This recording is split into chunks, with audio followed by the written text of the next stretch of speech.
Hello बच्चों, कैसे हो आप लोग। आई थिंक आप लोग सब अच्छे होंगे। चलिए आज हम लोग बात करते हैं।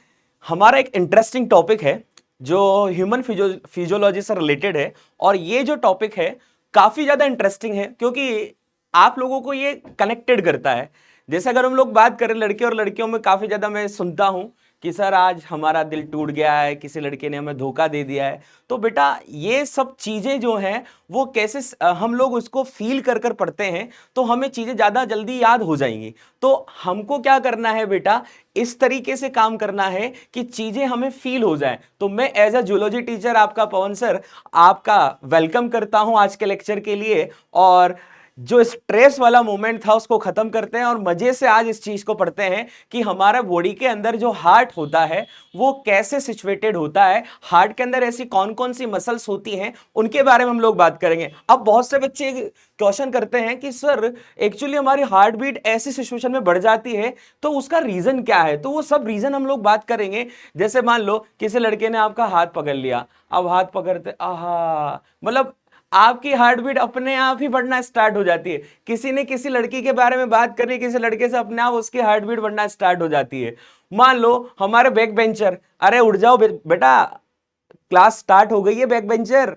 चलिए देखिए, तो बैक बेंचर मान लो उनको नेता बनना है, उन्हें पढ़ाई वढ़ाई से कोई मतलब नहीं, मुझे तो नेता बनना है। खड़े हो गया और खड़े होते स्टेज पे बोलना स्टार्ट किया, लेडीज भाइयों और जेंट्स बहनों, वहीं अटक गया। यानी ऐसी चीजें कैसे होती है, हमारी बॉडी के अंदर एड्रेनलिन हार्मोन इतना सीक्रेट हो जाता है कि हमारी हार्ट बीट को बढ़ा देता है। तो चलिए शुरू करते हैं। अब काफी सारी मस्ती मजाक हो गया, अब स्टार्ट करते हैं हम लोग हमारे चैप्टर जो है। तो बॉडी फ्लूइड और उसका जो सर्कुलेशन है उसी में हमारा एक टॉपिक आता है हार्ट। ठीक है, हार्ट क्या है बेटा, अगर हार्ट के बारे में बात करें तो हार्ट का काम क्या होता है बेटा, कॉन्ट्रैक्शन और रिलैक्सेशन, यानी संकुचन होना और शीतलन होना, ताकि आपकी बॉडी के अंदर ब्लड जो है वो फ्लो हो सके। और बॉडी का जो ब्लड होता है बेटा, इससे पहले हम लोगों ने पहले के लेक्चर में बात करी थी कि जो ब्लड होता है वो हमारी रिवर ऑफ लाइफ होता है। यानी हमारी बॉडी के अंदर के जितने भी मॉलिक्यूल्स होते हैं, चाहे वो गैसेज हो, चाहे वो मिनरल्स हो, चाहे वो फूड हो या फिर वेस्ट प्रोडक्ट हो, उनको बॉडी के सेल्स तक पहुंचाने का काम जो होता है वो आपका कौन करता है, ब्लड करता है। और इस ब्लड की जो मोटर होती है वो क्या होता है बेटा, आपका हार्ट होता है। तो कहने का मतलब यह है कि आपका जो कनेक्टिव टिश्यू होता है, संयोजी ऊतक जिसे बोलते हैं, तो संयोजी ऊतक जो ब्लड है इसको बॉडी में फ्लो करवाने के लिए एक इंजन होगा। और वो इंजन क्या है बेटा, आपका हार्ट। अगर हम लोग देखें बेटा, ये पीपीटी में अगर आप लोग डायग्राम देख रहे हो तो इस डायग्राम में आपको सीधा दिख रहा है कि हमारा जो हार्ट है। अब आपको हार्ट से रिलेटेड क्या क्या कंटेंट ध्यान होना चाहिए उसके बारे में बात करते हैं। चलिए देखो, आपका हार्ट जो है वो दोनों लंग्स के बीच है बेटा, दोनों लंग्स के बीच में सिचुएटेड है। और दोनों लंग्स के बीच का जो स्पेस होता है, स्पेस को बोलते हैं बेटा मीडिया स्टेनम। इसको क्या बोलते हैं बेटा, मीडिया स्टेनम। तो ये मीडिया स्टेनम जो है ये दोनों लंग्स के बीच होता है बेटा, मीडिया स्टेनम। अब ये मीडिया स्टेनम में तो है, लेकिन आपसे और ये पूछ लिया कि बेटा आपने बचपन से, काफी सारे टीचर ने आपको बोला बेटा हार्ट लेफ्ट साइड होता है और लेफ्ट साइड नहीं होता है। बेटा वो मीडिया स्टेनम जो होता है, जो दोनों लंग्स के बीच प्रेजेंट होता है, वहां प्रेजेंट होता है। और ये टिल्टेड होता है लेफ्ट साइड की तरफ, यानी लेफ्ट साइड की तरफ घुसा हुआ होता है। और यहां पर बेटा अगर देखें तो यहां पर एक नोच प्रेजेंट होती है, उस नोच की तरफ ये टिल्टेड होता है लेफ्ट साइड की तरफ। इस नोच को बोल देते हैं बेटा कार्डियक नोच।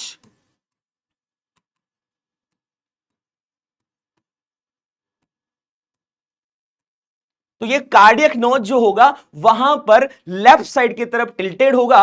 अब देखो डायग्राम में आपको एक चीज दिख रही है, ये वाला जो पोर्शन है, ये वाला जो पोर्शन है, ये बेटा हार्ट का पार्ट होता है, हेड पार्ट।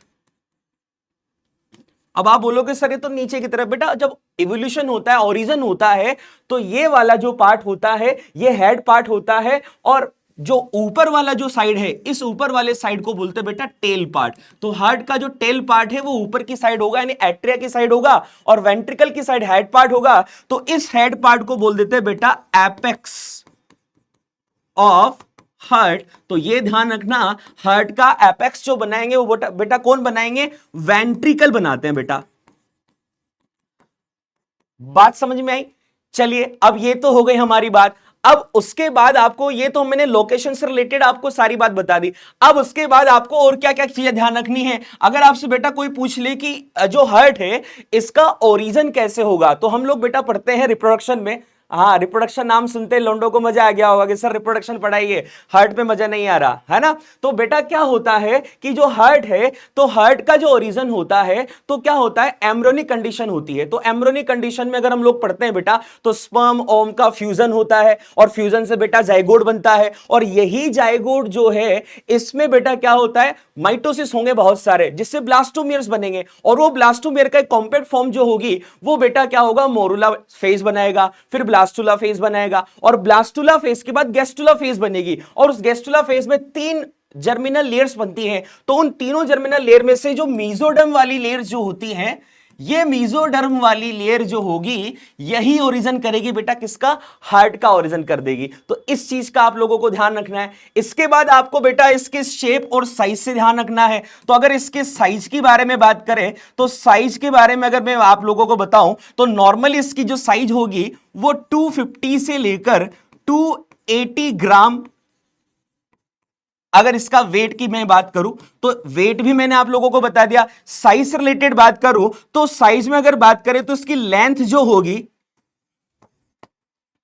और इसकी विड्थ, तो लेंथ की अगर बात करूं तो 10 से 12 सेंटीमीटर इसकी लेंथ होगी, और विड्थ की अगर मैं बात करूं बेटा, तो 9 से 10 सेंटीमीटर इसकी विड्थ होगी। तो ये मैंने आपको वेट भी बता दिया। अब बेटा बहुत सारी बुक्स में ऐसा भी बताया गया है कि जो मेल और फीमेल के जो वेट की अगर बात करते हैं हार्ट के, तो दोनों का अलग अलग है। तो अब क्या होता है, यहां पर बहुत सारी चीजें कंफ्यूजन में आ जाती हैं कि बेटा मेल और फीमेल, तो यहां पर आपके एनसीईआरटी ने सीधा 250 ग्राम से 280 ग्राम इसका वेट बता दिया, तो ये दोनों के बीच का हो गया। वरना अगर हम लोग देखें तो 280 से ग्राम से लेकर 30 ग्राम तक का जो वेट है वो तो बेटा है मेल का, और अगर बात करें बेटा 250 से लेकर 280 ग्राम ये होता है बेटा फीमेल का। तो इस चीज का आपको और ध्यान रखना है। तो कहने का मतलब ये हुआ बेटा कि जो फीमेल है उस फीमेल के जितने भी बॉडी के ऑर्गन्स होते हैं उनका वेट कम ही होता है। अगर हम लोग ब्रेन के बारे में बात करें, नर्वस सिस्टम में, तो ब्रेन अगर मेल का देखें तो मेल का तो 1400 ग्राम होता है और फीमेल का 1250 ग्राम ही होता है। तो इसका मतलब तो लौंडे तो खुश हो गए होंगे, अरे सर हमारा तो ब्रेन ज्यादा है इसलिए लड़कियों में दिमाग कम होता है। ऐसा नहीं है बेटा, एक्चुअली क्या होता है, ये जेनेटिकल होता है, जेनेटिक्स। क्योंकि आपके बॉडी के, जैसे मेल की बात करें तो मेल में XX क्रोमोसोम होते हैं और फीमेल में XY क्रोमोसोम होते हैं, तो बिल्कुल डिफरेंट हो गया ना। तो ये जेनेटिकल जो चेंजेस हैं उसकी वजह से ऐसा होता है, बाकी ऐसा नहीं होता। फंक्शनिंग में कोई डिफेक्टिव नहीं होता। लड़कियां आप लोगों से अच्छे रैंक ला रही हैं, लड़के बैठे हुए हैं बैक बेंचर बन के, नेता बनने में चल रहे हैं, है ना। तो कहने का मतलब ये था कि ये तो हमने बात करी इसके बारे में। अब देखो इसका शेप अगर देखें तो इसका शेप कैसा दिख रहा है। शेप आपको दिख रहा है बेटा कॉनिकल शेप, तो इस चीज का भी ध्यान रखें, कॉनिकल शेप होता है। उसके बाद अगर हम लोग बात करें ट्रायंगुलर शेप बोल सकते हैं, या आपकी हैंड की जो मुट्ठी होती है मुट्ठी जैसा इसका स्ट्रक्चर होता है। तो ये हमने नॉर्मली बात करी कि हार्ट जो है उसका इंट्रोडक्शन में लोगों ने पढ़ा, बॉडी का पंपिंग स्टेशन बोला जाता है बेटा इसको। ये चीज आप लोग ध्यान रखना, क्योंकि पंपिंग स्टेशन क्यों है, क्योंकि ब्लड को पंप यही कर रहे हैं कॉन्ट्रेक्शन और रिलैक्सेशन से। तो अब देखो अगर एनसीईआरटी के बारे में बात करें तो बेटा एनसीईआरटी में जो इसका डायग्राम दे रखा है वो इस तरीके का दे रखा है। अब इस डायग्राम से हम इसकी जितनी भी चीजें उसके बारे में बात नहीं कर सकते, यानी हमें समझ में नहीं आएगा कि बेटा ये एट्रिया होता है, राइट एट्रिया होता है, ये राइट वेंट्रिकल होता है, ये लेफ्ट एट्रिया होता है, और ये लेफ्ट वेंट्रिकल होता है। तो काफी ज्यादा कॉम्प्लिकेटेड स्ट्रक्चर दिख रही है। तो हम इसको बेटा क्या करेंगे, सिमलाइज करके पढ़ेंगे। अब बेटा एक क्वेश्चन और आ जाता है कि सर किसी लड़के ने मेरा दिल तोड़ दिया, मेरा हार्ट टूट गया, मुझे अब समझ में नहीं आ रहा, उसने मेरा हार्ट ब्रेक कर दिया। तो बेटा ये हार्ट ब्रेक करना ऐसा कुछ नहीं होता, क्योंकि हार्ट को कवर करने के लिए एक प्रोटेक्टिव लेयर होती है जो आपके हार्ट को नुकसान होने से बचाती है। तो ऐसी कौन सी प्रोटेक्टिव लेयर है उसके बारे में बेटा बात करते हैं। तो देखिए क्या होता है अगर हम लोग बेटा बात करें हार्ट के बारे में, तो देखिए क्या होता है, ये आपका हार्ट है सपोज, ठीक है। अब हार्ट जो होगा उसमें 4 चैम्बर होंगे, क्योंकि ह्यूमन हार्ट जो होता है वो 4 चैम्बर्ड हार्ट होता है। उसके बाद एनिमल किंगडम में अगर हम लोग चले जाएं तो हार्ट का ओरिजिन अगर हम लोग देखते हैं तो फिशीज में 2 चैम्बर हार्ट होता है, एम्फीबिया में 3 चैम्बर हार्ट होता है, रेप्टिलिया में रेप्टिलिया में अगर बात करें तो 4 चैम्बर तो होता है, बट वेंट्रिकल इनकम्प्लीट होते हैं, तो उसे 3.5 चैम्बर्ड बोल दिया जाता है, ठीक है। वहां पर दोनों वेंट्रिकल जो होंगे वो इनकम्प्लीट होंगे। और ये चीज आप लोगों को और ध्यान रखनी कि सिंगल सर्कुलेशन जो होता है वो बेटा फिसीज में होता है, ठीक है। और double circulation, incomplete double circulation जो होगा वो एम्फीबिया में होगा और रेप्टिलिया में होगा, और कंप्लीट डबल सर्कुलेशन जो होगा वो एवीज में और मैमल्स में होगा। तो बेटा ये आपके राइट एट्रिया हो गया, ये हो गया राइट वेंट्रिकल हो गया, इसी तरह से बेटा ये लेफ्ट एट्रिया हो गया, और ये हो गया बेटा लेफ्ट वेंट्रिकल, ठीक है। अब इसको चारों तरफ से कवर करने के लिए एक लेयर प्रेजेंट होती है, और वो लेयर क्या होती है बेटा, उसका नाम क्या होगा, वो बात करते हैं हम लोग कि ये लेयर जो है वो क्या करती है, इसको प्रोटेक्शन प्रोवाइड करती है आपके हार्ट को, यानी टूटने से बचाती है। अब दिल को ठंडक पहुंची होगी आप लोगों को। तो देखिए ये जो पार्ट है, इस पार्ट को बोलेंगे बेटा पेरिकार्डियम, और ये पेरिकार्डियम जो एनवेलप होता है वो हार्ट के सराउंड में होता है, और यही बेटा क्या करता है, ये आपके हार्ट को फ्रिक्शन से बचाता है, ना आपकी हार्ट की जो कार्डियक मसल होती है उनमें फ्रिक्शन होने से बचाता है, प्रोटेक्शन करने का काम करता है, और हार्ट में जो कॉन्ट्रैक्शन और रिलैक्सेशन होता है उसको स्पेस भी प्रोवाइड करे, क्योंकि स्पेस को प्रोवाइड करने के लिए देखो दोनों के बीच में मैंने गैप बनाया रखा है, और ये गैप जो है इसी को बोलेंगे बेटा पेरिकार्डियल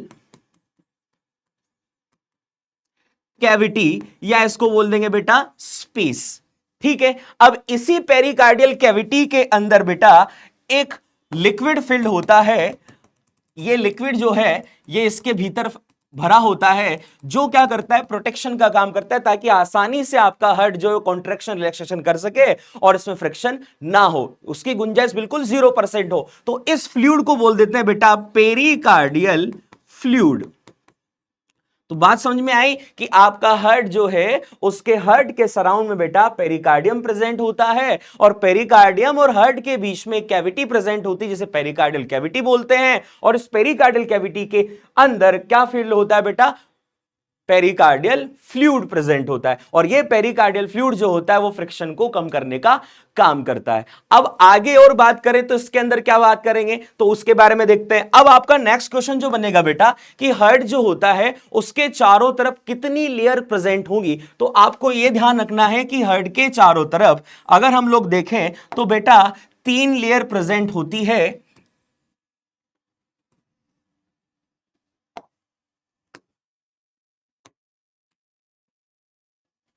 ये देखिए बेटा इसके चारों तरफ यानी हार्ट की जो लेयर्स होंगी, भाई पेरिकार्डियल लेयर तो अलग हो गया, पेरिकार्डियम तो अलग हो गया, अब उसके बाद हार्ट के चारों तरफ भी एक लेयर प्रेजेंट होती है, 3 लेयर। और वो 3 लेयर कौन कौन से उसके बारे में बात करें तो सबसे आउटर लेयर जो होती है उसको बोल देते हैं बेटा एपिकार्डियम, ठीक है। उसके बाद दूसरी जो लेयर आपको दिख रही है उसको बोल देते हैं बेटा मीजोकार्डियम, ठीक है। और जो नेक्स्ट जो लेयर है इस नेक्स्ट लेयर को बोल देते हैं बेटा एंडोकार्डियम। अब यहां पर आपसे क्वेश्चन क्या पूछा जाएगा बेटा कि आपको ये लेयर का नाम तो याद होगा कि एपिकार्डियम, मेसोकार्डियम और एंडोकार्डियम, ये नाम याद होंगे। अब आपसे क्वेश्चन क्या पूछेगा वो कि एपिकार्डियम जो होगी बेटा वो किससे मेड होगी, तो एपिकार्डियम मेड होगी बेटा सिंपल स्क्वेमस एपिथेलियम यानी सरल शल्काकार उपकला से, यानी कहने का मतलब यहां पर उपकला ऊतक भी आपके हार्ट को ओरिजिनेट करता है, यानी उपकला ऊतक की भी भागीदारी आपके हार्ट में होती है, यानी आपके चारों के चारों जो ऊतक होते हैं यानी चारों के चारों एनिमल टिश्यू जो होते हैं वो आपके हार्ट में प्रेजेंट होते हैं। एपिडर्मल टिश्यू भी प्रेजेंट होगा यानी उपकला ऊतक भी प्रेजेंट होगा, कनेक्टिव टिश्यू यानी संयोजी ऊतक जो आपका खुद ब्लड है वो भी प्रेजेंट होगा। उसके बाद आपके मस्कुलर टिश्यू में कार्डियक मसल प्रेजेंट होगी तो मस्कुलर टिश्यू भी प्रेजेंट है, और उसके बाद लास्ट नर्वस टिश्यू जो होता है वो भी इसको कंट्रोल करता है हार्ट को। तो चारों के चारों एनिमल टिश्यू आपके हार्ट में होते हैं, तो इस चीज का जरूर ध्यान रखें। तो यानी एपिकार्डियम जो होगा बेटा वो कैसे मेड होगा, सिंपल स्क्वेमस एपिथेलियम, ठीक है। तो इस चीज का आपको ध्यान रखना है। इसी तरह से सिंपल स्क्वेमस एपिथेलियम से एंडोकार्डियम भी मेड होगा। तो अब हमारे पास क्वेश्चन आया कि सर मेसोकार्डियम कहां से मेड होगा, तो मेसोकार्डियम के बारे में बेटा आपको ध्यान रखना है कि मेसोकार्डियम जो होता है ये मेड होता है बेटा कार्डियक मसल से। तो इस कार्डियक मसल से ये मेड होगा, इस चीज के बारे में आप लोगों को ध्यान रखना है। अब बेटा आपको नेक्स्ट चीजें क्या ध्यान रखनी है कि हमारे हार्ट में सर कौन कौन सी ऐसी मसल्स होती हैं, कौन कौन से वॉल प्रेजेंट होते हैं, कौन कौन से सेप्टा प्रेजेंट होते हैं, यहां से आपसे क्वेश्चन पूछ लिया जाता है। तो हमारा नेक्स्ट टॉपिक जो होगा आज के टॉपिक का वो यही है कि हार्ट के अंदर कौन कौन सी मसल्स होंगी, कौन कौन से सेप्टा प्रेजेंट होंगे, और उसके अलावा बेटा कौन कौन से वाल्व उसमें प्रेजेंट होते हैं, तो उसके बारे में बात करते हैं। चलिए शुरू करते हैं। देखिए बेटा, सबसे पहले तो ये आपका हार्ट, ठीक है। इस हार्ट में अगर हम लोग बात करें तो हार्ट में टोटल 4 चैम्बर होते हैं, ठीक है।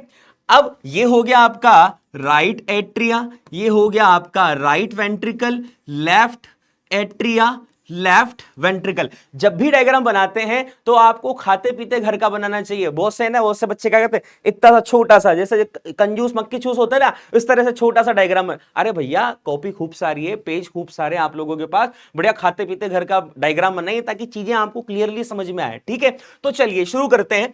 अब देखिए राइट एट्रिया जो होगा, अगर हम लोग सबसे पहले बात करते हैं कि इसमें कौन कौन सी ब्लड वेसल्स प्रेजेंट होंगी, तो आपको ब्लड वेसल्स पहले स्टार्टिंग में बात करनी है। तो देखो ब्लड वेसल्स के बारे में बात करें तो राइट एट्रिया जो होगा बेटा, इस राइट एट्रिया में कौन कौन सी ऐसी ब्लड वेसल्स प्रेजेंट होंगी जो राइट एट्रिया में ओपन होती हैं।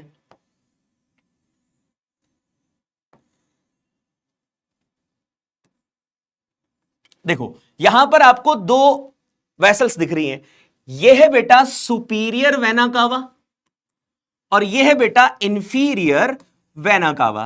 तो ऊपर वाली सुपीरियर वेना कावा आपके हार्ट के अपर साइड से ब्लड लेके आएगी और लोअर साइड से ब्लड लेके आने का काम करेगी बेटा इंफीरियर वेना कावा, ठीक है। उसके बाद अगर हम लोग राइट वेंट्रिकल के बारे में बात करें तो राइट वेंट्रिकल से बेटा कौन सी ब्लड वेसल्स निकलेगी, तो राइट वेंट्रिकल से निकलेगी बेटा पल्मोनरी आर्टरी। तो पल्मोनरी आर्टरी यहां से निकलेगी। अब एक चीज का आपको और ध्यान रखना है, राइट एट्रिया और राइट वेंट्रिकल, इन दोनों में बेटा कौन सा ब्लड होगा, इम्प्योर ब्लड। कौन सा ब्लड फ्लो होगा, इम्प्योर ब्लड। तो इस चीज का आपको ध्यान रखना है। इसके बाद राइट लेफ्ट और एट्रिया और लेफ्ट वेंट्रिकल जो होगा, इसमें कौन सा ब्लड फ्लो होगा बेटा, प्योर ब्लड फ्लो होगा। तो देखिए बेटा प्योर ब्लड कैसे फ्लो होगा, इसके बारे में बात करते हैं। अब लेफ्ट एट्रिया जो होगा, इसके अंदर एंट्री मारेगी बेटा 4 ब्लड वेसल्स, और इन चारों ब्लड वेसल्स को बेटा बोला जाता है पल्मोनरी वेन। अब सुनो, पल्मोनरी वेन कहां से ब्लड लेके आ रही है, तो पल्मोनरी वेन बेटा लंग्स से ब्लड लेके आएंगे। कहां से ब्लड लेके आएंगे, लंग्स से। और कौन सा ब्लड लेके आएंगे, प्योर ब्लड। इसीलिए तो मैंने बोला लेफ्ट एट्रिया और लेफ्ट वेंट्रिकल में कौन सा ब्लड फ्लो हो रहा है, प्योर ब्लड फ्लो हो रहा है। तो इस चीज का आप लोग ध्यान रखिए, ठीक है। अब यहां पर जो आपका प्योर ब्लड लेफ्ट एट्रिया से लेफ्ट वेंट्रिकल में जाएगा, तो इस प्योर ब्लड को बाहर की तरफ फ्लो करवाने के लिए एक ब्लड वेसल्स और निकलेगी, और इस ब्लड वेसल्स को बोल देंगे बेटा एओर्टा, या इसको बोल देते हैं बेटा कॉर्टिको सिस्टेमेटिक आर्टरी, ठीक है। आया समझ में। अब आगे बात करते हैं। अब राइट एट्रिया और राइट वेंट्रिकल, लेफ्ट एट्रिया और लेफ्ट वेंट्रिकल, इन दोनों को डिवाइड करने के लिए कौन कौन से सेप्टा प्रेजेंट होंगे, तो बेटा अब बात करते हैं हम लोग सेप्टा के बारे में। तो देखिए ये आपका सेप्टा। अब देखा जाए तो पहले तो ऑरिकल और वेंट्रिकल को अलग करने के लिए एक सेप्टा प्रेजेंट होगा, और उस सेप्टा को बोल देंगे बेटा ये जो दोनों ऑरिकल और वेंट्रिकल को अलग कर रहा है, इस सेप्टा को बोल दिया जाता है बेटा कोरोनरी सेप्टम, या इसको बोलेंगे इंट्रा ऑरिक्यूलर वेंट्रिक्यूलर सेप्टम, ठीक है। चलिए आगे बात करते हैं। अब राइट एट्रिया और लेफ्ट एट्रिया, इन दोनों को अलग करने के लिए अब सेप्टा प्रेजेंट है, इस सेप्टा को बोल देते हैं बेटा इंटर ऑरिक्यूलर सेप्टम। और इसी तरह से वेंट्रिकल को अलग करने के लिए एक और सेप्टा प्रेजेंट होगा, जिसे बोल देंगे बेटा इंटर वेंट्रिक्यूलर सेप्टम। आया समझ में? तो सेप्टा जो होंगे बेटा वो कितने टाइप के होंगे? 3 टाइप के। दोनों ऑरिकल वेंट्रिकल को अलग करने के लिए कोरोनरी सेप्टम होगा, दोनों ऑरिकल को अलग करने के लिए इंटर ऑरिक्यूलर सेप्टम, और दोनों वेंट्रिकल को अलग करने के लिए इंटर वेंट्रिकुलर सेप्टम यहां पर प्रेजेंट होगा। तो हम लोगों ने सेप्टा से रिलेटेड भी बात कर ली। अब बात करते हैं बेटा इसके अंदर ऐसे कौन कौन से वेल्व प्रेजेंट होंगे। तो वेल्व के बारे में हम लोग बात कर लेते हैं। चलिए वेल्व के बारे में बात करते हैं। ये देखिए बेटा वेल्व। अब वेल्व के बारे में बात करें तो सबसे पहले हम लोग अगर वेल्व के बारे में बात करें तो सुपीरियर वेना कावा और इंफीरियर वेना कावा दोनों में भी वेल प्रेजेंट होते हैं। तो सुपीरियर वेना कावा में जो वेल प्रेजेंट होता है इस वेल को बोलेंगे बेटा हैवर्सियन वेल्व, और इंफीरियर वेना कावा में जो वेल प्रेजेंट होगा उसको बोल दिया जाएगा बेटा यूस्टाखियन वॉल। अब यूस्टाखियन वॉल से रिलेटेड अगर मैं आपको बताऊं तो यूस्टेकियन ट्यूब हमारे कान से निकलती है। अब आपके एनसीईआरटी से इसको अलग कर दिया ईयर के स्ट्रक्चर को। तो आपका मिडिल ईयर जो होता है उससे टिम्पैनिक कैविटी जो होती है वहां से ट्यूब निकलती है, यूस्टेकियन ट्यूब, जो आपके बकल कैविटी में यानी फेरिंक्स में ओपन होती है। तो ये क्या करती है बेटा, बचपन में आप लोगों ने मस्ती की होगी और गेट के पीछे से खड़े हो गए और खड़े होने के बाद जैसे कोई बाहर आ उसके कान में जोर से चिल्लाए हु। तो कहने का मतलब यह है कि जैसे ही आप उसके कान में चिल्लाओगे तो उसका मुंह अपने आप ऐसे खुल जाएगा। तो ये ऐसे क्यों खुल रहा है? क्योंकि रीजन क्या है कि टिम्पैनिक मेम्ब्रेन ना फटे, इसलिए उसको बैलेंस करने के लिए, प्रेशर को बैलेंस करने के लिए यूस्टेकियन ट्यूब एक्स्ट्रा जो साउंड है उसको बेटा मुंह से बाहर डिस्चार्ज कर देती है। तो ये यूस्टेकियन वॉल हो गया जो इंफीरियर वेना कावा में प्रेजेंट है। अब और कौन कौन से ऐसे वेल होंगे? तो अब देखो बेटा राइट एट्रिया और राइट वेंट्रिकल के बीच में मैंने ऐसे छेद बना रखा है, गड्ढा बना रखा है। तो क्या होता है बेटा, यहां पर 3 फोल्ड वाला एक वेल प्रेजेंट होता है, जिस वेल को बोल देते हैं बेटा ट्राइकस्पिड वॉल।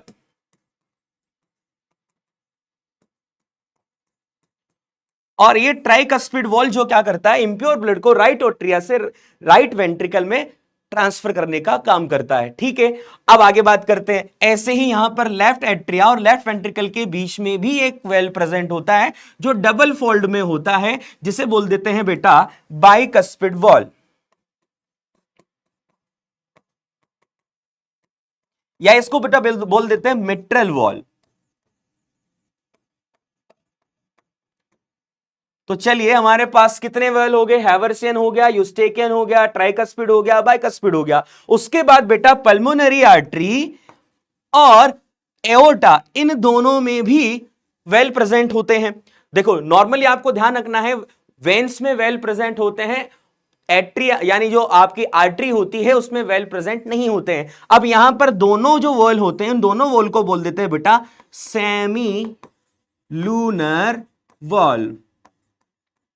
तो ये सेमी लूनर वॉल हो गया। अब एक वॉल और बच रहा है, और वो एक वॉल जो है वो क्या होता है बेटा, हार्ट जो होता है, हार्ट की मसल्स को भी प्योर ब्लड चाहिए होता है ताकि वो भी इम्प्योर ब्लड बनाएगी, क्योंकि एक्चुअली उसको भी कॉन्ट्रैक्शन रिलैक्सेशन के लिए एनर्जी चाहिए। और आपको पता है कि एनर्जी कहां से मिलेगी, ग्लूकोज के ऑक्सीडेशन से। हम लोग रेस्पिरेशन में पढ़ के आए। तो कहने का मतलब ये होगा कि इम्प्योर ब्लड जो होगा आपके हार्ट की वॉल से, उसको लेकर आने का काम कौन करेगी?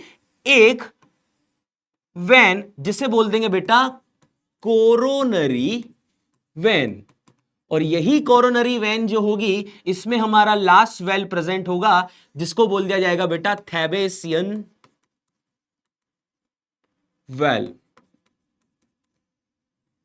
आया समझ में? तो कहने का मतलब यह हुआ कि हमारे सेप्टा 3 होते हैं, और अगर हम लोग वेल की बात करें तो हैवर्सियन, यूस्टेकियन, ट्राइकस्पिड, बाइकस्पिड, उसके अलावा सेमीलूनर, और हमारा हो गया थैबेसियन वॉल। तो इस तरह से ये वॉल हमारे हार्ट के अंदर प्रेजेंट होते हैं। अब लास्ट हमारे पास हार्ट से रिलेटेड क्या स्ट्रक्चर हम लोगों को बात करनी है कि हार्ट के अंदर कौन कौन सी मसल्स होती हैं, उनके बारे में हम लोग बात करेंगे। मेनली तो प्योरली कौन सी मसल होंगी, कार्डियक मसल होंगी। और कार्डियक मसल कहां होगी, हार्ट की जो लेयर होती है मेसोकार्डियम, वो कार्डियक मसल से ही मेड होती है। और कार्डियक मसल के मॉडिफिकेशन से ही अनदर मसल्स बनती हैं और उनमें मेन होता है नोडल सिस्टम। तो उसके बारे में और बात करते हैं। चलिए बात करते हैं हम लोग हार्ट की मसल्स के बारे में। तो देखिए बेटा, यह आपका हार्ट था, ठीक है। इस हार्ट में अगर हम लोग देखें तो 4 चेंबर थे।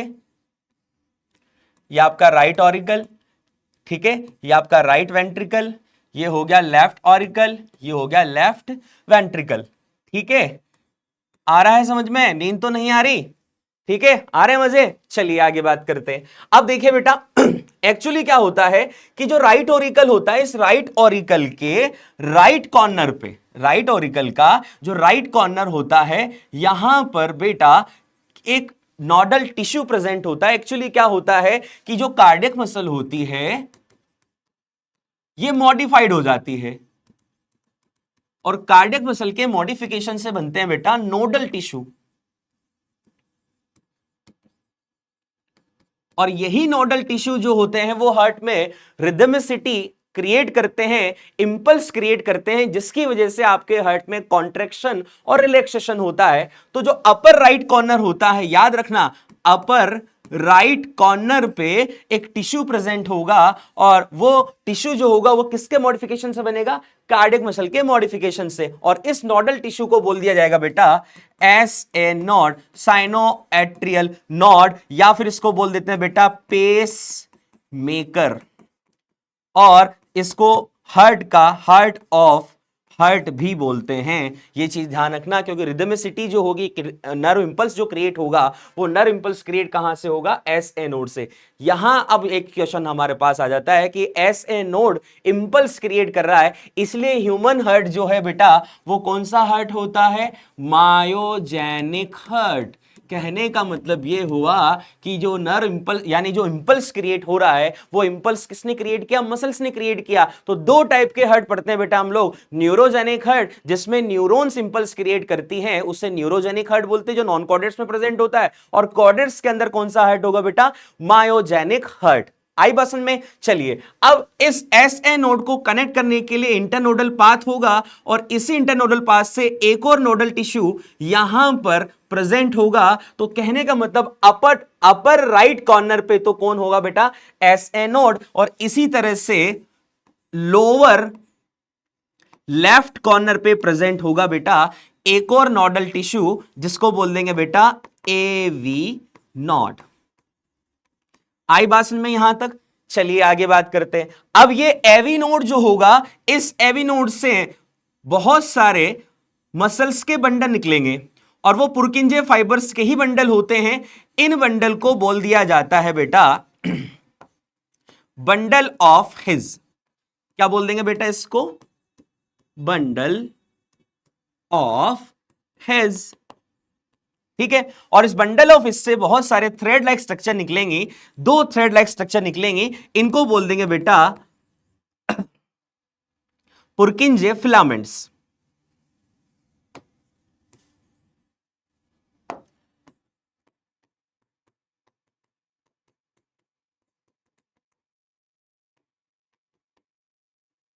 आई बात में। चलिए आगे बात करते हैं। अब देखिए जो कंडक्शन होगा, तो क्या होता है, हार्ट का कंडक्शन आपसे पूछा जाएगा, यानी हार्ट बीट का जो कंडक्शन होगा वो कैसे होगा। तो आपको सबसे पहले ध्यान रखना है एस ए नोड से इंपल्स क्रिएट होगा, इंटरनोडल पास से जाएगा एवी नोड के पास, एवी नोड से जाएगा बंडल ऑफिस और बंडल ऑफिस से जाएगा पुरकिंजे फिलामेंट में, जिसकी वजह से वेंट्रिकल की जो वॉल होगी उनमें कॉन्ट्रेक्शन होगा और आपका हार्ट जो होगा उसकी रिदमिसिटी बनी रहेगी। तो ये हमेशा ही ऐसे ही चलता रहता है जब तक आपका राधे राधे नहीं होता। यानी कहने का मतलब जब तक आप लुढ़कते नहीं हो, बीप बीप का साउंड सुनाया में नहीं देता है। चलिए आगे बात करते हैं। अब उसके बाद और कौन कौन सी मसल्स होंगी तो उनके बारे में बात कर लेते हैं। बेटा वेंट्रिकल की जो वॉल होती है वो एट्रिया से काफी ज्यादा थिक होती है। जैसे मान लो ऊपर से कोई लड़का कूद रहा है छत से और नीचे उसको पकड़ने वाला मोटा ताजा नहीं होगा तो क्या होगा, गिर जाएगा, वो भी दोनों दब जाएंगे उसके नीचे। तो कहने का मतलब ये हुआ कि यहां पर वेंट्रिकल में और एट्रिया से प्रेशर से ब्लड आता है, तो वेंट्रिकल की जो वॉल होती है वो ज्यादा थिक होती है एट्रिया की वॉल से।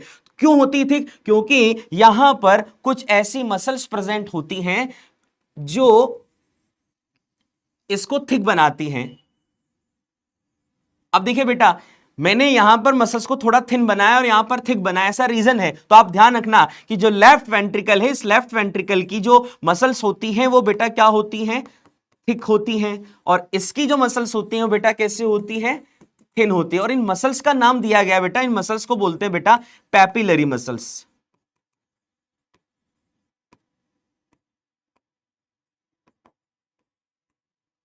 आया समझ में यहां तक? चलिए, ये हो गई हमारी बात। अब उसके बाद और ऐसी कौन कौन सी मसल्स होंगी? तो एक मसल और प्रेजेंट होती है जो आपके ट्राइकस्पिड वॉल और बाइकस्पिड वॉल को ओपन और क्लोज करने का काम करती है। और ये मसल्स जो होती हैं, ये क्या करती हैं कि जो ट्राइकस्पिड वॉल है और बाइकस्पिड वॉल है, इनको ओपन और क्लोज करने का काम करती है। इन मसल्स को बोल देते हैं बेटा कॉर्डी टेंडन मसल्स।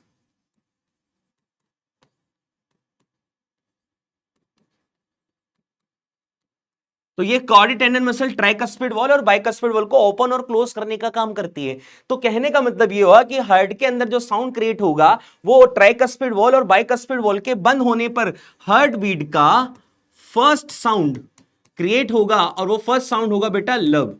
तो कहने का मतलब आपके जितने भी गाने आने धक धक करने लगा, ऐसा नहीं होता। आपका हार्ट जो है वो लब और डब करता है। और दूसरा साउंड जो क्रिएट होगा वो यहां पर पल्मोनरी जो आर्टरी है और एओर्टा जो है, यहां पर जो सेमिलूनर वॉल प्रेजेंट होते हैं, इनके क्लोज होने से आपके हार्ट बीट का सेकंड साउंड जो होता है वो क्रिएट होता है, वो होता है बेटा डब।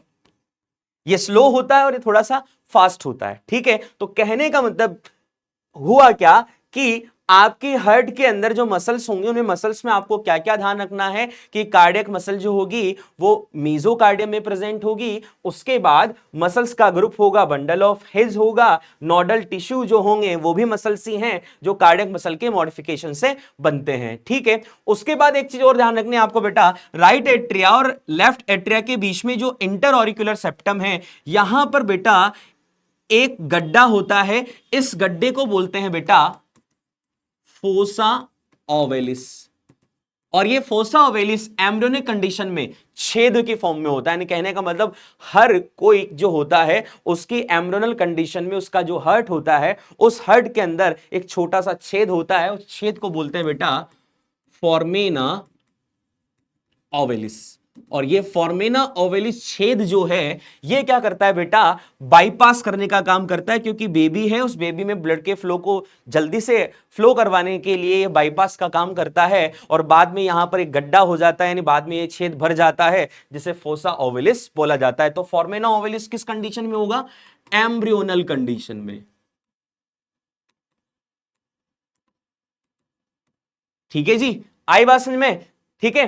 अब कभी कभी किसी के ये छेद भरता नहीं है तो एक डिजीज हो जाती है, जैसे नॉर्मल लैंग्वेज में आपने टीवी शो में काफी सुना होगा कि इस बच्चे के दिल में छेद है, इसका ऑपरेशन होगा, ऐसा होगा वैसा होगा। तो कहने का मतलब ये है कि ये जो छेद होता है किसी किसी के नहीं भरता है, और इससे एक डिजीज हो जाती है। उस डिजीज को बोलते हैं बेटा साइनोसिस या ब्लू बेबी सिंड्रोम बोल दिया जाता है, ठीक है। तो ये चीज आप लोगों को ध्यान रखनी है। और एक लास्ट चीज और आपको ध्यान रखनी है कि क्या होता है कि जो पल्मोनरी आर्टरी है और एओर्टा जो है, इन दोनों के बीच में एक स्ट्रक्चर प्रेजेंट होती है। इस स्ट्रक्चर को बोलते हैं बेटा लिगामेंटम आर्टेरियोसिस। और ये लिगामेंटम आर्टेरियोसिस एम्ब्रियोनल कंडीशन में इसको बोल दिया जाता है बेटा डक्टस बोटेलाई। तो ये चीज और आप लोगों को ध्यान रखनी है कि जो दोनों के बीच में जो स्ट्रक्चर होती है उसे लिगामेंटम आर्टियोसिस बोलते हैं, और एम्ब्रियोनल कंडीशन में उसे डक्टस बोटेलाई बोलते हैं। इतना कंटेंट आपके हार्ट के स्ट्रक्चर से रिलेटेड आपको ध्यान रखना है। इससे बाहर कोई सा भी क्वेश्चन नहीं पूछा जाएगा।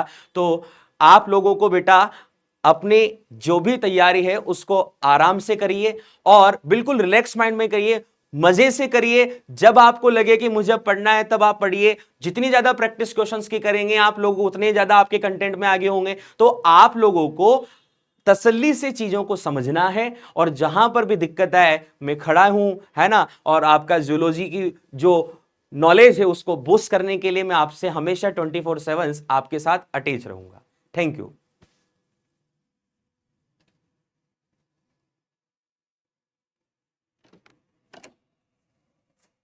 हो गया।